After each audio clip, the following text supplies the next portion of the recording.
Okay, in this video we're going to be looking at Methodist distinctives. What makes Methodists unique? What makes Methodism a unique contribution to the Protestant Church? Now, we have to understand that when I speak of Methodism, I'm not speaking of the United Methodist Church. The Methodist Episcopal Church was first formed in 1784, and it wasn't until almost 200 years later that the United Methodist Church was formed. And so we're looking at more historic Methodism. We're looking at the Methodism of the early days of our country, the late 18th and early 19th century Methodism. You know, as the founders of Methodism would have wanted this movement to go. We realize there's lots of liberal influence in mainstream Methodism now, but we're not going to be speaking of that. We're going to be speaking to more of the historic roots of what it truly means to be a Methodist. Number one, I want to say that a Methodist distinctive is that it is not Anglican, but it has Anglican roots. You know that the Methodist Episcopal Church came split out of the Church of England. And so there's lots of things that they brought with them from the Church of England that were good and biblical, which would include the 39 Articles and the Book of Common Prayer. Both were used in early Methodism as incorporated as part of the movement. Wesley formulated his 25 articles from the 39 articles. He kind of made a shorter, more concise version, and where he took out a lot of the Calvinistic doctrines. But nevertheless, has its basis in this Reformed Protestant Anglican tradition. All right. So number two, we have the broad doctrine of baptism, or I could say flexible. Now, traditionally, the Methodists would have had the Anglican view on baptism, where, you know, they would typically sprinkle or pour believers and believers' children. But we also see that the Methodists began to have mixed opinions on this, and there became to be immersionists, and there came to be even credo Baptists amongst the Methodists. And so this has become something that is flexible. It is not an absolute requirement, as far as I know, as far as it being a Methodist distinctive, to explicitly baptize by sprinkling and pouring in infants, although it is always allowed in Methodism. And so any church that claims to be Methodist but doesn't allow baptism of infants and other modes is not Methodist. Okay? Number three,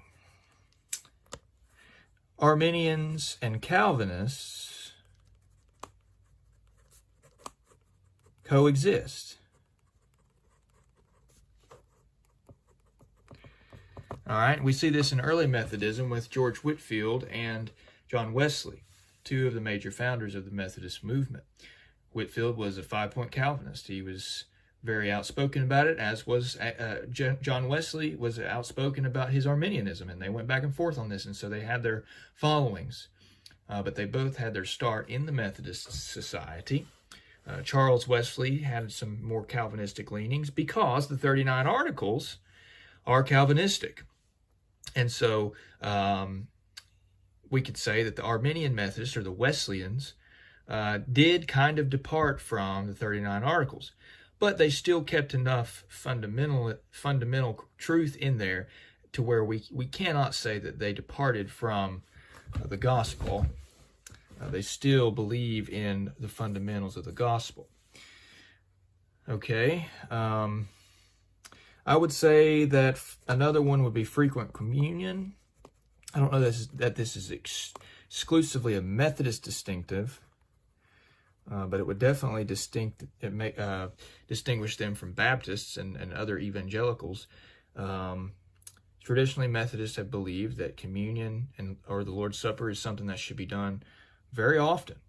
And so, I would say that if a church wants to claim to be Methodist, they should be doing Holy Communion at least once a month, if not more. And I know there's Methodist churches out there that do it less, but when we examine the original teachings of Methodism, and especially John Wesley, he taught that every Christian has a duty to observe the Lord's Supper as often as he can. Number 5, working with other denominations. And including them as part of the one true church. And I think this is not, once again, exclusive to Methodism, but Methodism particularly has a spirit of wanting to work with like-minded evangelicals and Bible believers that aren't necessarily holding their same distinctives. And so, you'll see a lot of times Methodists willing to work with Baptists, but Baptists not willing to work with Methodists. You'll see Methodists willing to work with Presbyterians, but Presbyterians not willing to work with Methodists. It's always the Methodists are always the ones who are willing to work with even those that are not as necessarily willing to work with them. And of course, I don't want to get into the liberal versus the conservative thing here, but as a general rule, Bible-believing Methodists have always wanted to work with other Bible-believing churches, whether they're Methodist or not. They don't have this view that we're the one true church, we're doing everything right. They merely hold this view that we are a branch, we are a tradition of the one true biblical church. All right, number 6, holiness. Now, in Methodism, you have the entire sanctification controversy, and this has split Methodist denominations over the years. But you will either see entire sanctification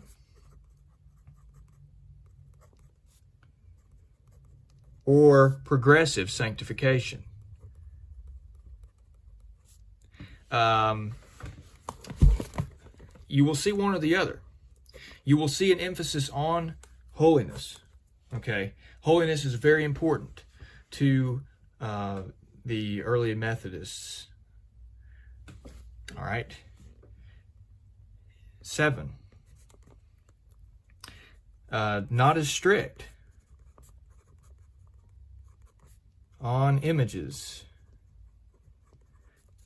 and other worship aids such as candles, crosses, and different things like that. You will see that in Presbyterian churches, particularly the strictly Reformed Presbyterian churches, no pictures, no crosses, nothing. But Methodists, traditionally have not really had a strong stance against images and other worship aids. And I can leave that with you as to whether or not they're not taking it seriously or not. I'm just giving you my observations on, Presbyterian churches and Methodist churches. Okay, number 8. This is a big one. This is a big distinctive of Methodism. Flexible education of ministers. Now, there's a lot of people in other Protestant traditions that think, the Methodists don't believe in education of ministers. Well, that's just simply not true. They do, but they also believe in educating ministers while they're also serving in a ministerial capacity. Many times they'll train men as they're preaching. And you'll see this in the early days, whenever there was such a great need for ministers that the Methodists were the only ones sending preachers out, because the Presbyterians would not budge on the tradition that they have that a minister must fully undergo seminary training for 4 or 5 years, or however many years, before he is ordained. The Methodists did not do this. They saw the necessity of having ministers in pulpits more important than formal seminary.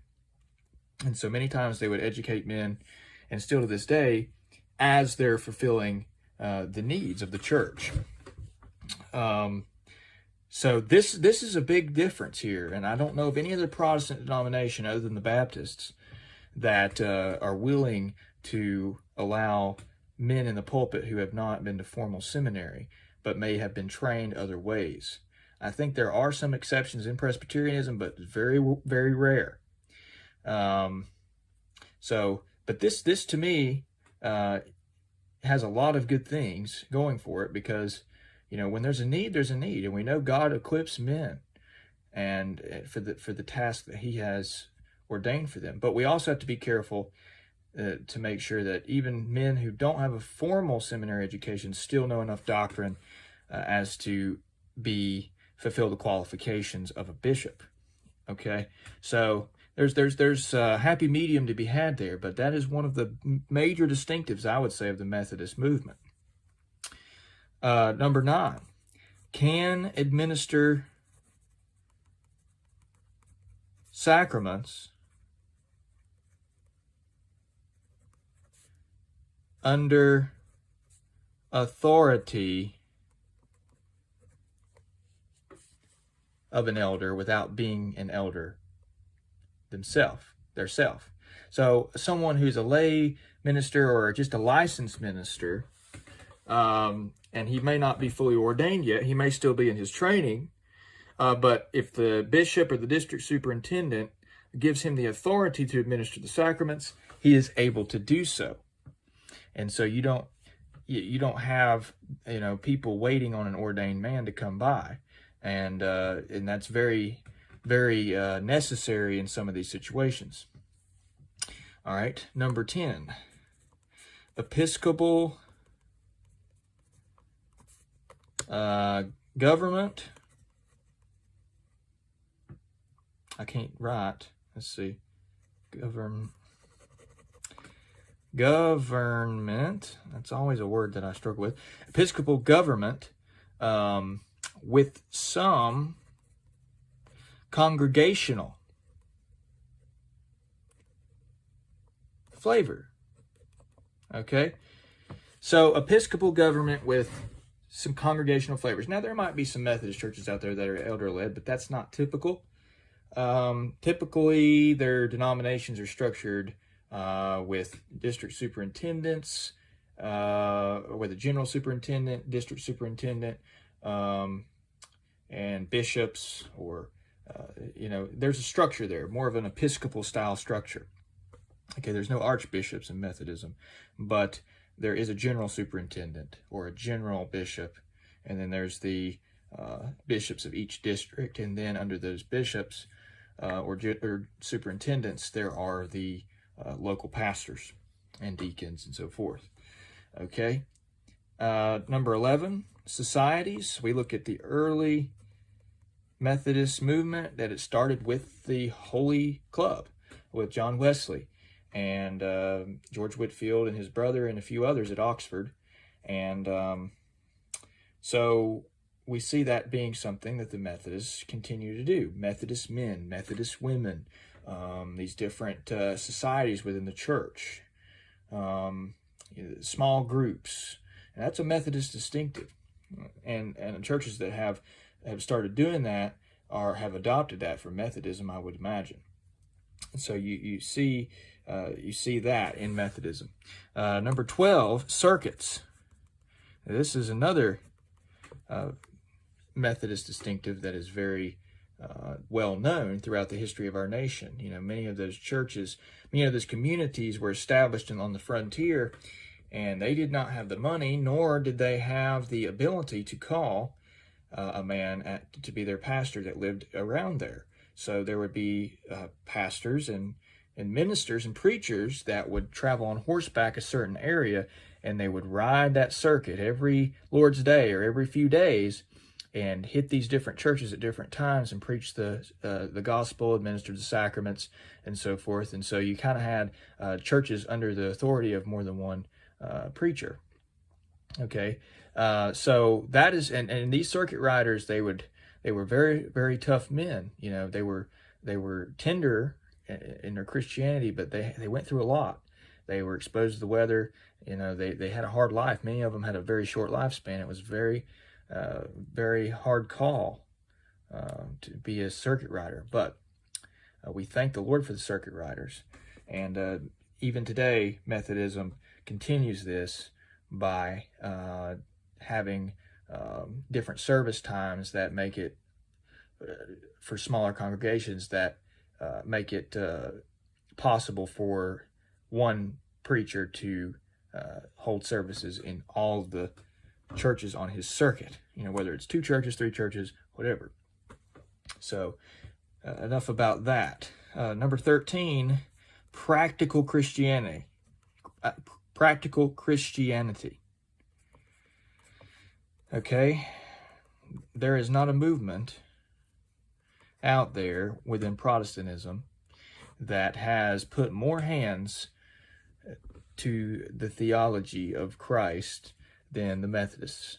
The Methodists are usually the first ones serving in the soup kitchens. They're usually the first ones doing ministries of outreach to the poor and needy. They take Matthew 24 very, very seriously, where Jesus was talking about, I was hungry, but you gave me no food. I was thirsty, and you did not give me drink. You know, so they take that very seriously. So they're very much into the outreach, feeding the poor, you know, helping those in need, whether they're Christian or not. Okay, so that is definitely a distinctive of Methodism, although these are not exclusive to Methodism. Number 14, lay preachers. In many Methodist churches, they'll train up someone in the congregation who's able to preach, but they will not be licensed or ordained. They will just simply be a lay preacher. We look at Robert Sheffey, for example. He had a huge ministry amongst the Methodists of, I think, Virginia. And he was a lay preacher. He was never ordained. He was never licensed. Matter of fact, he was denied a license. But he had a great ministry. And so had he not been in the Methodist tradition, this wouldn't have worked out for him. All right, and number 15 is the last one. Experiential religion. Okay, I think of John Wesley, whose heart was strangely warmed that night at the Aldersgate meeting. So Methodism has historically put an emphasis on personal conversion. You need to have an experience of Christian conversion. Not to say that these other ones didn't, but Methodists traditionally were very much into experiential religion. You know, so that's about all I can think of for right now. If you can think of anything else, put it in the comment section.